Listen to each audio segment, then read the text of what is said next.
Pero si alguno de nosotros fuéramos falsos, nos enojarían. Porque veríamos, lo prefieren a él que a mí. Ay, no, ¿cómo no alegrarnos? Decir, Hashem prepara gente que vale la pena y le encarga la palabra. ¿Por qué no mejor alegrarnos y decir cuánta gente está preparando el ojín? Pero ¿qué hacen los falsos profetas? No te vayas con la iglesia de allá enseñan mal. Es puro bar Jesús. No está bajo nuestra cobertura, no le hagas caso. Y todos son falsos profetas, a resumidas cuentas, porque entre ellos no se pueden ver. Se tienen que estar peleando por todo. Sin embargo, los Shaliachim, ellos solamente resuelven hijo del mal. En la traducción aparece diablo, pero es de la inclinación al mal, y ahorita lo vamos a explicar más exactamente.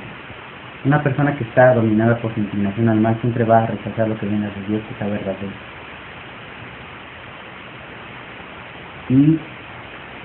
Y le sucede lo mismo que a Pablo cuando él conoció a Jesús.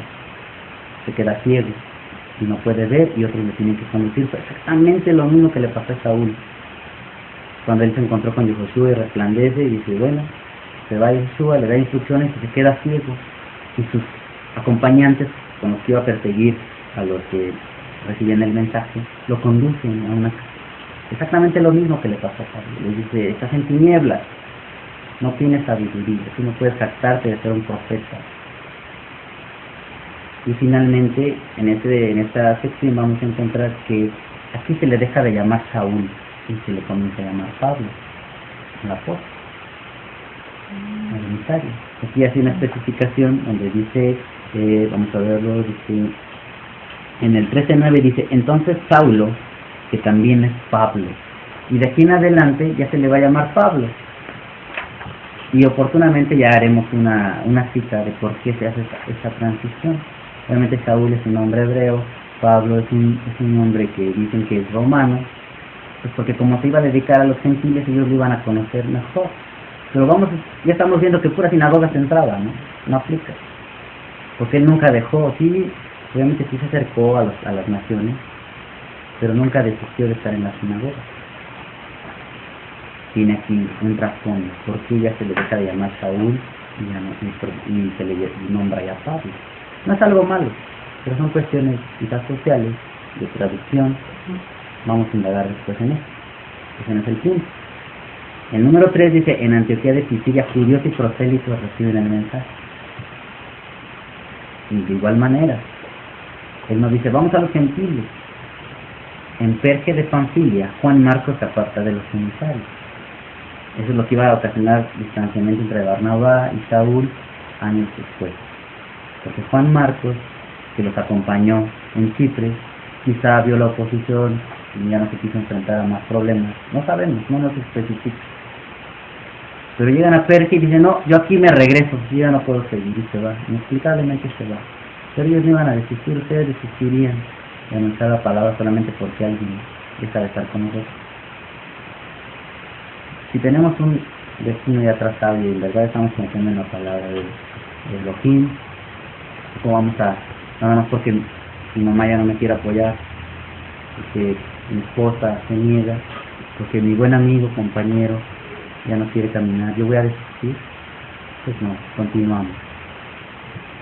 Reunión en Antioquía de Pisidia, esta es otra Antioquía, está en Asia Menor, dice la sinagoga, el día de Shabbat, la Torá como referentes en la exposición del mensaje de libertad, porque habíamos quedado que en el texto de Isaías se utiliza el término Yeshuati. Entonces, mi libertad, la libertad es de Elohim, o sea, el que está hablando aquí es Elohim, es Adonai, y él no dice que la libertad es del hombre, que la libertad es de Yesayahu, el profeta Isaías. Dice, la libertad es mía, por eso nos dimos a la tarea de transcribir Yeshuati, él se está apropiando la libertad, la adjudica Dios. Es mi libertad y tú la vas a llevar. No tú eres el libertador, tú no eres el libertador. La libertad es mía y tú eres un conducto. Por eso dice, y vemos aquí la sinagoga, el día de Shabbat, la Torah como referentes en la exposición del mensaje de libertad. Entonces, yo a veces no entiendo cuando los cristianos dicen que la gente que habla de Torah se quiere judaizar. Ese mensaje es judío, ¿cómo que te quieren judaizar? No, tú lo has gentilizado entonces, tú lo has transportado a tu cultura mexicana, argentina, norteamericana. Tú eres, es del pueblo de Israel. ¿Cómo dices que judaizas la enseñanza? Si es de Judá, es de los judíos, ¿no? Pero bueno, leemos 13, 14 y 15. 13, 13, 14 y 15 dice, habiendo zarpado de... ¿Está bien? Sí. Habiendo zarpado de Pafos, Pablo y sus compañeros arribaron a Perge de Panfilia, pero Juan, apartándose de ellos, volvió a Jerusalén. Ellos, pasando de Perge, llegaron a Antioquía de Pisidia y entraron en la sinagoga un día de reposo y se sentaron. Y después de la lectura de la ley y de los profetas, los principales de la sinagoga mandaron a decirles: varones hermanos, si tenéis alguna palabra de exhortación para el pueblo, hablad. Entonces Pablo, levantándose, hizo señal de silencio, con la mano dijo. Y vemos cómo en Israel siempre está, bueno, al menos en cuanto a los apóstoles, si tenían alguna referencia de Saúl, no sabemos. Si lo identificaron como maestro, lo invitan a que dé un mensaje, y no como lo que comentábamos hace unos días. Aquí nada más predica el pastor y él es el único.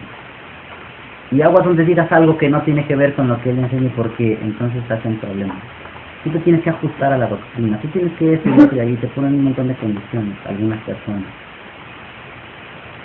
Sin embargo, aquí vemos que los encargados de la sinagoga invitan a Saúl, a Barnabás, y dicen, ¿tienen algún mensaje de exhortación?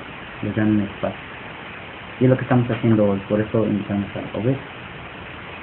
Porque acá no se trata de que solamente yo sé, sino que sabemos que Dios prepara a más gente y que debemos dar apertura. Pero también si encontramos una persona que enseña mal, lo vamos a confrontar rígidamente, porque se trata de mejorar, no de creernos todo lo que nos dicen.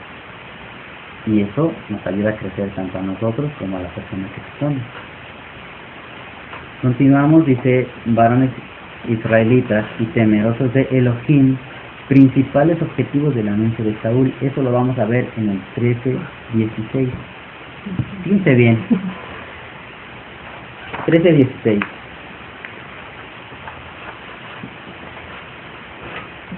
16. Donde dice, entonces Pablo, levantándose, hecha señal de silencio con la mano, dijo: varones israelitas y los que teméis a Dios. ¿Quiénes eran los que temían a Dios y quiénes eran los israelitas? Ahí es donde ya podemos ver que los gentiles ya entraban.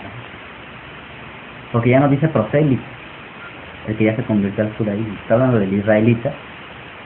Y podríamos decir que ya está juntamente el prosélito, el que ya es de Israel, y el propio israelita que siempre lo fue, y ahora el que teme a Dios, el que teme a Elohim, y que decide comenzar a apartarse de la vida pagana. Y a ellos se dirige Pablo, no dice voy a los griegos, a los que predican de Zeus y Platón y todas esas cosas. Él no era su punto, porque Isaías había dicho, ¿no?, que tenía que hacer volver a Jacob y a Israel, y que después iría a las naciones, pero no a las naciones como tal, sino a los que ya se están interesando en el Elohim. Y dice él que van a ser y los que temen a Dios, oíd, y les pide que oigan el mensaje. El siguiente punto dentro del texto dice, reseña de la liberación israelita. De Mitzraim, esa es la palabra Egipto, hasta Yehoshua, el hijo de David. Eso lo abarca del versículo 17 al 41. Él da una reseña de cómo Adonai hace libre al pueblo de Israel, no a los gentiles, del dominio de Faraón. Y ese es lo principal de su discurso. ¿Por qué? Porque el tema es libertad, ¿no? Llevar la libertad de Dios hasta los confines de la tierra. ¿Buscando a quién? Primeramente a los israelitas que estaban dispersos. Y si entre algunos de ellos se quisieran agregar, tenían derecho. Como cuando salió Israel, también muchos extranjeros se apegaron a ellos, ¿recuerdan? Eso ya lo estudiamos con las plagas. Ahora, Pablo es el encargado de llevarlo en un contexto diferente. Ya no era Egipto, ya no era Faraón, ahora ya era un imperio romano. Otras características, otro entorno social, pero la esclavitud era la misma. Estar esclavizados al mal. Y dice de Misraim, de la palabra Egipto, hasta Yehoshua, el hijo de David. Eso lo encontramos en la sección donde hace la reseña. Lo que leyó Obed, dice, el Dios de este pueblo de Israel en 17, dice, Israel escogió a nuestros padres y enalteció al pueblo siendo ellos extranjeros en la tierra de Egipto, y con brazo levantado los sacó de ella. Eso de que los sacó de ellas, los liberó de ellos. Yo soy es el mandamiento 1, que conocemos. Yo soy Hashem, tu Elohim, quien te sacó de casa de servidumbre. Eso lo vimos en las plagas. Y por un tiempo, en el 18, como de 40 años, los soportó en el desierto, y habiendo destruido 7 naciones en la tierra de Canaán, les dio en herencia a su territorio. Después, como por 450 años, les dio jueces hasta el profeta Samuel. Luego pidieron rey, y Dios les dio a Saúl, hijo de Cis, varón de la tribu de Benjamín, por 40 años. Quitado este, les levantó por rey a David, de quien dio también testimonio, diciendo, he hallado a David, hijo de Isaí, varón conforme a mi corazón, quien hará todo lo que yo quiero. Después dice, de la descendencia de este, o sea, de David, y conforme a la promesa de Dios, levantó a Jesús por, aquí dice Salvador, pero estamos hablando del contexto que es de libertad, de ya no estar sometido al faraón, porque le está narrando la historia que es de ellos. Tú vas a un gentil y tú le dices, acuérdate que a nuestros padres Dios los sacó de Egipto. Él no va a entender, porque sus padres no salieron nunca de Egipto. ¿Cómo podría estar viendo él a llevarles el mensaje? A un gentil, como tal, un pagano total. No se puede. Al temeroso sí, porque ya empieza, y ya comienza a simpatizar, y ya quiere recibir la bendición, o sea, estar apegado a Israel y ser insertado. Y comienza en esa preparación de recibir a Elohim como su padre, como su Dios. ¿Qué es el contexto? No le podríamos decir a un gentil, ¿recuerdas cómo nos sacaron de Egipto? Él no sabe nada de eso, ni le importa. Si practicas el judaísmo, podrías decir que eres prosélito. Pero podríamos decir ahorita, si en tu caso, que eres un temeroso de Elohim, comienza, pero todavía no tienes la disciplina de un israelita. Un israelita tiene muchas responsabilidades, también tiene muchos beneficios, y nosotros todavía no cubrimos todo eso, pero estamos en busca de, y que cada quien decida libremente hasta dónde llega.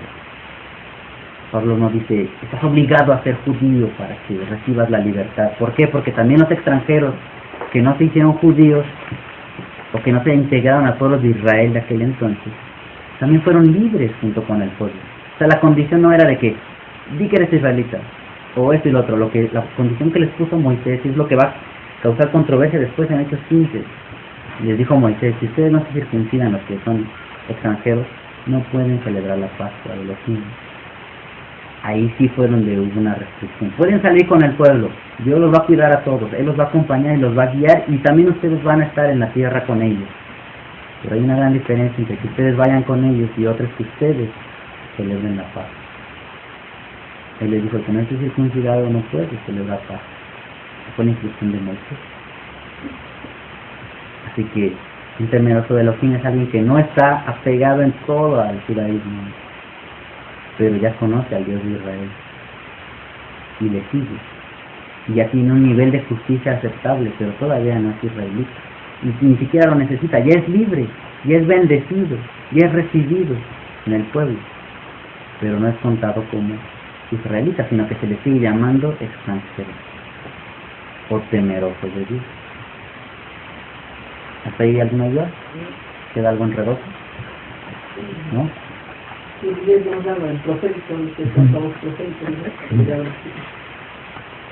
Después el punto que sigue dice, Yehoshua de Nazaret, el descendiente de David, que cumplió las profecías. Eso es lo que viene a exponer Pablo al pueblo que esperaba un libertador, un Mashiach, un ungido, el hijo de David.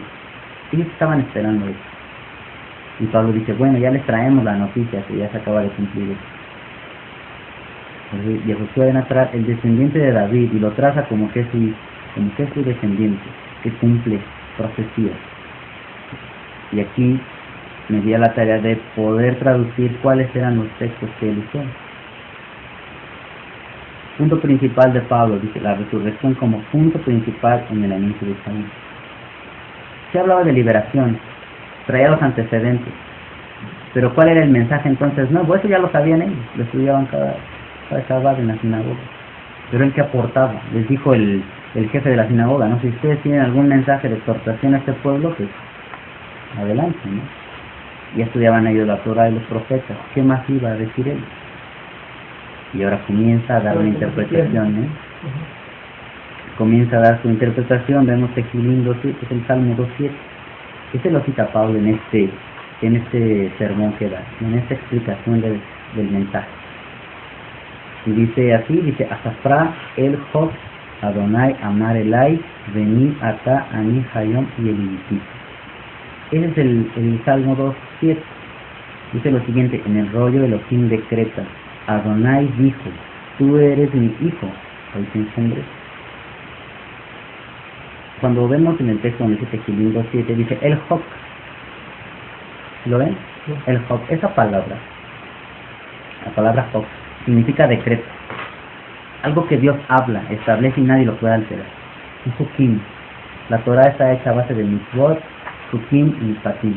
Los mitzvot son Hukim y Mishpatim. Son normas establecidas por Elohim que nadie puede alterar. Así estableció la creación. Nosotros estamos obligados, si eres israelita, a cumplirlo. Y el Mishpat es donde tú tienes que hacer un juicio de equilibrio, donde dos partes entran en conflicto. Y tú eres el responsable de elegir la mejor. Así se usa ese término, el Job. Es un decreto de Elohim, de Adonai. Dice, Amar Elai. Él dijo, Elai vení, o sea, tú eres mi hijo. Elai vení hasta, es lo que significa. Amar es, él expresó, él dijo, Elai vení hasta mi hijo. Hayom es ese día, y Yelinifija es que engendré. También la palabra Yele significa niño. ¿Por qué? Porque es el que nació. Y aquí esa palabra aplicada a como la usa el salmista es de engendrar. Yelidifica. ¿Cuál? Hasta es tú eres, tú, cuando se refiere a ti. Y de esa manera entendemos cómo Pablo dice, bueno, para poder yo venir con este anuncio, tengo que hacerles ver que ese Yehoshua del que yo les hablo, que fue el maestro de Nazaret, es hijo de David, es su descendiente, y que a la vez, en ese Salmo 2,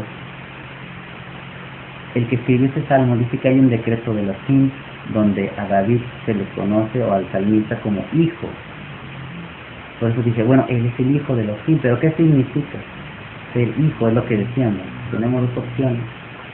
El hijo, que es el que se engendra, o el hijo, el que se hace a su manera.